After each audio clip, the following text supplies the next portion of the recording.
আমরা এবারে একটা আসনও ছাড়বো না, সব আসন আমরা নেব। আমি বলছি সিঙ্গেল ডিজিটে থাকবে তৃণমূল, ডবল ডিজিট হবে না। এমন সংখ্যা পাবো আমরা এবারে, ও 26-26-এর গল্প নেই, কয়েক মাসের মধ্যে ভোট করিয়ে দেব। তো কি মা বোনেরা খেলা হবে? রান্না করেন যখন হাতা খুন্তি ঝান্না লাগে, হাড়ি কড়াই লাগে, ওগুলো রেডি করে রেখে দিন। নির্বাচনের মাত্র 2টি ফেজ হয়েছে এবং যতই দিন গড়াচ্ছে ততই যেন ক্রমশ কোণঠাসা হচ্ছে দেশের নিরিখে যেমন কংগ্রেস, তেমনি ঠিক রাজ্যেও মুখ্যমন্ত্রী মমতা বন্দ্যোপাধ্যায়ের নেতৃত্বে তৃণমূল যেন ক্রমশই পিছিয়ে পড়ছে। মুখ্যমন্ত্রী মমতা বন্দ্যোপাধ্যায়ের বিভিন্ন মঞ্চ থেকে করা বক্তব্যেই যেন তার প্রকাশ ঘটছে।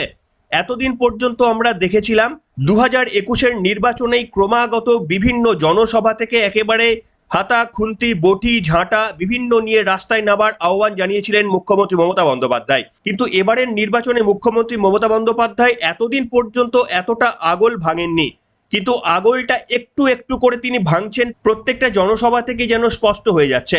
গতদিনে মুখ্যমন্ত্রী একটি জনসভা থেকে বললেন, কি মা বোনেরা খেলা হবে? আপনারা যখন রান্না করেন তখন হাতা খুন্তি ঝান্ডা এসব লাগে, ওগুলোকে একটু রেডি করে রাখবেন, খেলতে হবে।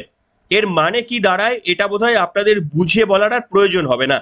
যে বক্তব্যগুলো মুখ্যমন্ত্রী মমতা বন্দ্যোপাধ্যায়ের 10 দিন আগের সভা থেকেও শোনা যাচ্ছিল না, এখন কিন্তু কার্যত এই হাতা খুন্তি বটি এই সমস্ত খেলা, মা বোনেদের খেলার কথা মুখ্যমন্ত্রী বিভিন্ন জনসভা থেকে বলছেন এবং গতদিনেই প্রথমবারের জন্য শুনলাম এগুলোকে বলছেন যে রেডি রাখতে। তো কি মা বোনেরা খেলা হবে? রান্না করেন যখন হাতা খুন্তি ঝান্না লাগে, হাড়ি কড়াই লাগে, ওগুলো রেডি করে রেখে দিন, একটু খেলতে হবে। কি ভাই বোনেরা খেলা হবে? আচ্ছা, আপনাদের কাছে একটাই দাবি, নির্বাচনের উপলক্ষে মুখ্যমন্ত্রী মমতা বন্দ্যোপাধ্যায় জনসভা করছেন, সেখানে ইভিএম এ ভোট দেওয়ার জন্য হাতা খুন্তি ঝান্ডা এগুলো মা বোনেদের কেন লাগবে একটু বুঝিয়ে বলবেন? নির্বাচনের কোন কাজে এই সমস্ত ব্যবহার করা হয় আমার কিন্তু বোধগম্য হচ্ছে না। যারা জানেন একটু বুঝিয়ে বলতে পারেন আজকের পর্বে। শুধু তাই নয়, আপনাদের আরো একটি বক্তব্য শোনাবো মুখ্যমন্ত্রী মমতা বন্দ্যোপাধ্যায়ের। মুখ্যমন্ত্রী মমতা বন্দ্যোপাধ্যায় বলছেন, গত দুটো ইলেকশন হয়ে গেছে, পুরো বুজরুকির খেলা হয়েছে।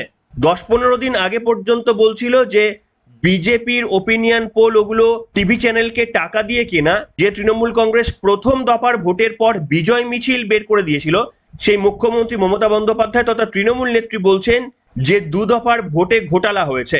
শুনুন তার বক্তব্য। গত দুটো ইলেকশন হয়ে গেছে, পুরো বুজরুকির খেলা হয়েছে। এবং আবার বলি আপনাদের, মধুবিধু দুই ভাই, মিথ্যা কথা বলতে নাই। আপনি যদি সবই দিয়ে দেন জনগণকে, তাহলে তো জনগণ আপনাকে মাথায় তুলে রাখতো। মুখ্যমন্ত্রীর ন্যারেটিভ কিন্তু ক্রমশই পাল্টে যাচ্ছে। তিনি যেন ক্রমশই একদিকে আক্রমণাত্মক হয়ে যাচ্ছেন 2021-এর নির্বাচনের মতো করে। তবে এবারের নির্বাচনে সেন্ট্রাল বাহিনী যে ভূমিকা পালন করেছে তা নিশ্চিতভাবে পশ্চিমবঙ্গের ইতিহাসে একেবারেই বেনজির। দ্বিতীয় দফায় যে ভোট গ্রহণ হয়েছে, কোনো টিভিতে পর্যন্ত সেদিন আলোচনা করতে হয়নি এবং বোঝাও যায়নি গোটা রাজ্য জুড়ে ভোট গ্রহণ হচ্ছে। আপনারা হয়তো সকলে লক্ষ্য করেছেন। আর সম্ভবত এটাই তৃণমূল কংগ্রেসের সব থেকে যন্ত্রণার কথা। একটা বাচ্চা ছেলে যদি মিথ্যে কথা বলে, মা তাকে শেখানোর জন্য কানটা মুলে দেয়, অথবা দুটো থাপ্পড় মেরে বলে মিথ্যে কথা বলতে নেই। আর দেশের প্রধানমন্ত্রী যদি মিথ্যে কথা বলে, তবে তাকে কি করতে হয়?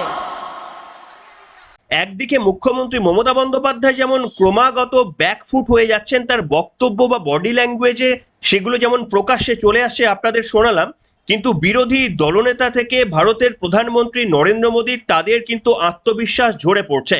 ভোটের ফলাফল কি হবে সেটা আলাদা ব্যাপার, কিন্তু তারা যে সমস্ত বক্তব্যগুলো বলছেন সেই বক্তব্যে কিন্তু পরিষ্কারভাবে তাদের আত্মবিশ্বাস ধরা পড়ছে। যে হতাশা মুখ্যমন্ত্রীর মধ্যে স্পষ্ট হচ্ছে, সেটা কিন্তু বিজেপির বক্তব্যে সেটা আসছে না। আপনাদের শোনাবো সেই বক্তব্য। আপনি বিরোধী দলনেতাকে বিশ্বাস করেন তো? এমন সংখ্যা পাবো আমরা এবারে, ও 26-26-এর গল্প নেই, কয়েক মাসের মধ্যে ভোট করিয়ে দেব, কয়েক মাসের মধ্যে ভোট করাবো। দেখছেন না মুখ্যমন্ত্রী মানসিক অবস্থা।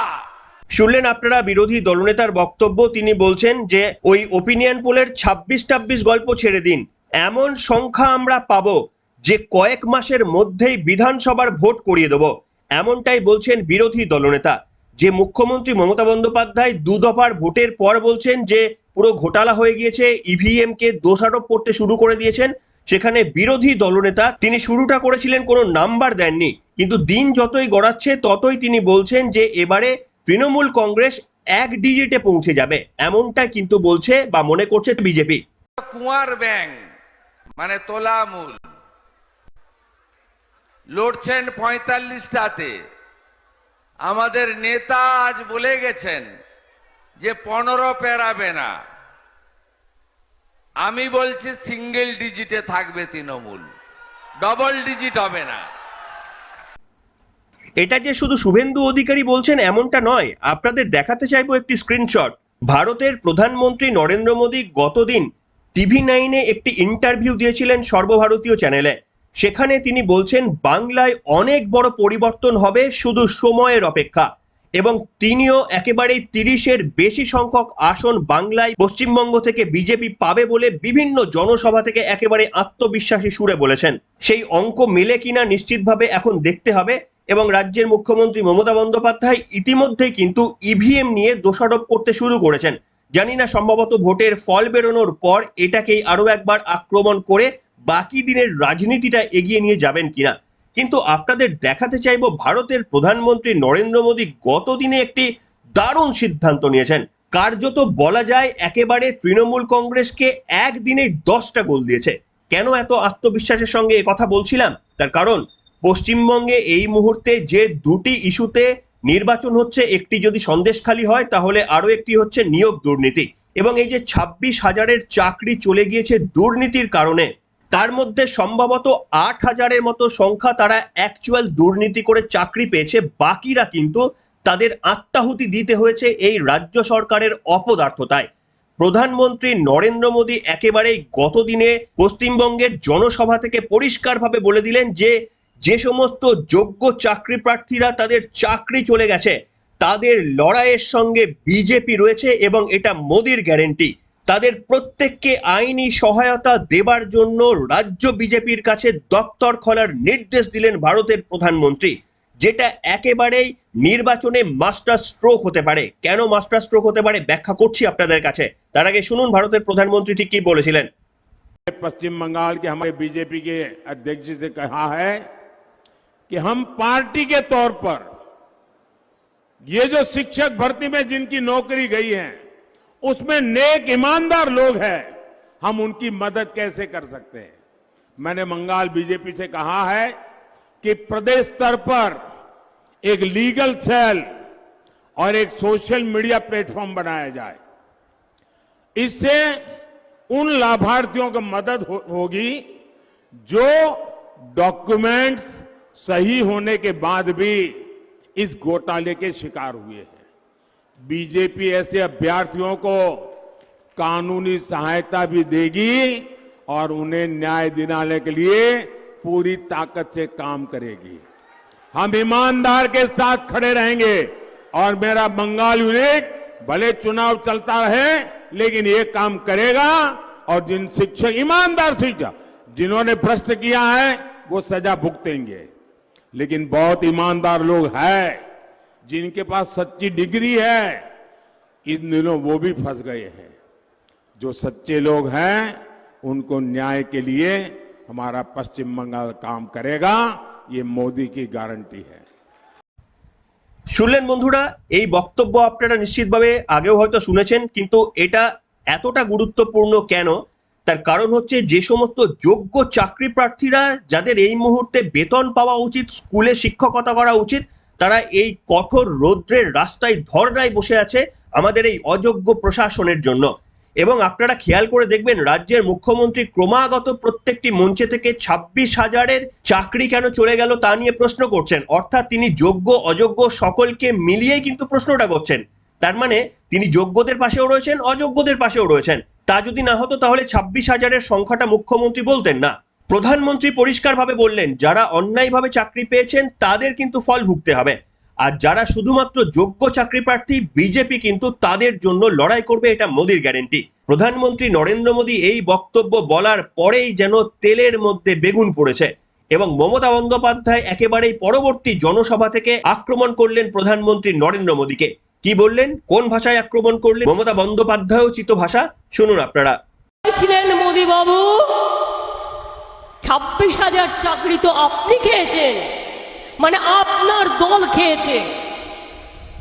আপনার দল পার্টি ছিল, সিপিএম কে টাকা দিয়ে দাঁড় করিয়েছে আপনার দল। সিপিএম আর বিজেপি একসাথে দাঁড়িয়ে টিচারদের চাকরি খেয়েছে, লজ্জা করে না? এ তো গেল রাজনৈতিক আক্রমণ, কিন্তু ব্যাপারটা এখানে থেমে থাকেনি। কি অদ্ভুতভাবে প্রধানমন্ত্রীর এই বক্তব্য বলার 12 ঘন্টা কাটতে না কাটতেই এসএসসির পুরো সুর বদল। যে এসএসসি কার্যত এতদিন পর্যন্ত দাবি করছিলেন যে যোগ্য অযোগ্য বাছাই করা সম্ভব নয় এবং কলকাতা হাইকোর্ট বারবার এই তথ্য চেয়েছিলেন তাদের কাছে, যদি সঠিক তথ্য তারা দিতে পারতেন তাহলে আজকে যোগ্যদের এইভাবে রাস্তায় বসতে হতো না। কিন্তু এসএসসি সম্ভবত চাইছিলেন যে যোগ্যদের থেকে যেন অযোগ্যদের পৃথক করা যায় না, তাহলে পুরো প্যানেলটাকে তো বাতিল করা যাবে না, অর্থাৎ সকলেরই চাকরি হয়তো হয়ে যাওয়ার সম্ভাবনা থাকবে।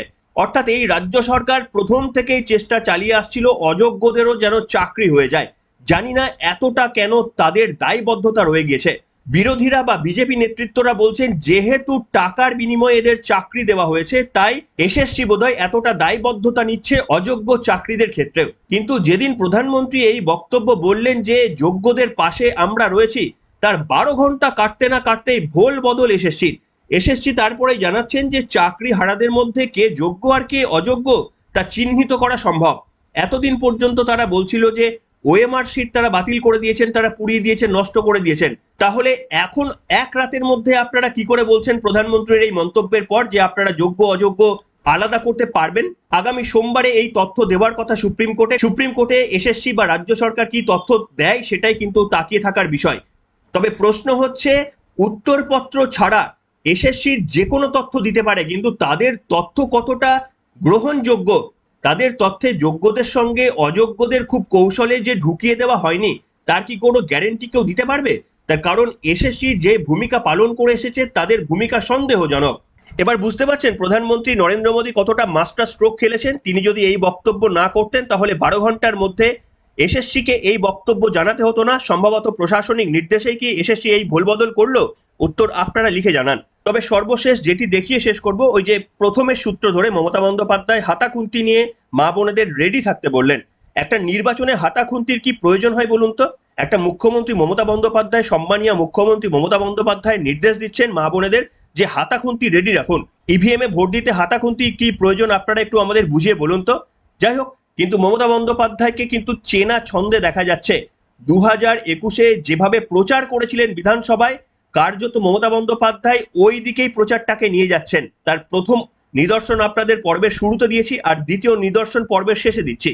মঞ্চের ওপর থেকে আরো একবার সেই বল ছোড়ার খেলা, যে খেলা হবে স্লোগান দিয়ে তৃণমূল কংগ্রেস 2021-এর নির্বাচন জিতেছিল তো বটেই, কিন্তু যে রক্ত এবং প্রাণ হত্যা দেখেছিল পশ্চিমবঙ্গবাসী, যা দেখে স্তম্ভিত হয়ে গিয়েছিল গোটা ভারতবর্ষ। মুখ্যমন্ত্রী মমতা বন্দ্যোপাধ্যায় নির্বিকার ছিলেন, কিন্তু জানি না সেই প্রচারের কৌশল আরো একবার 2024-এর লোকসভা নির্বাচনে প্রথমবারের জন্য আনলেন মুখ্যমন্ত্রী মমতা বন্দ্যোপাধ্যায়। দেখুন সেই চিত্র। ও তুমি একটা বল নিয়ে এসছো, অনেকদিন বাদে দেখলাম। খেলা হবে বলেই যাচ্ছি, কিন্তু বল তো নিয়ে আসেনি। চলে এসো তো, অনেকদিন হয়নি। তোমাদের দুজনকেই দেবো, তোমরা লুকবে। চলে এসো, চলে এসো, সবাই মিলে ভালো থাকবেন।